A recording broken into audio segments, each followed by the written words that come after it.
Hello everyone. In this tutorial, I will show you that how can you change the profile picture of your Apple ID using your iPhone. So go to the home screen and tap on the settings icon to open the settings of your iPhone. Now tap on your Apple ID. Now in Apple ID settings, tap on your profile picture.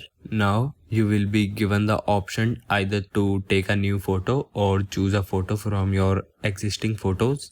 To select a new photo, tap on this camera icon. Now you can change your profile picture. You can choose any memoji or emoji, or you can also choose any image from your gallery by tapping on this icon.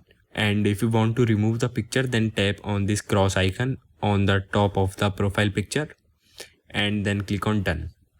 Now your profile picture is removed. It may take some time to get refreshed. So this is how you can update or remove profile picture from your Apple ID using your iPhone. Thank you everyone.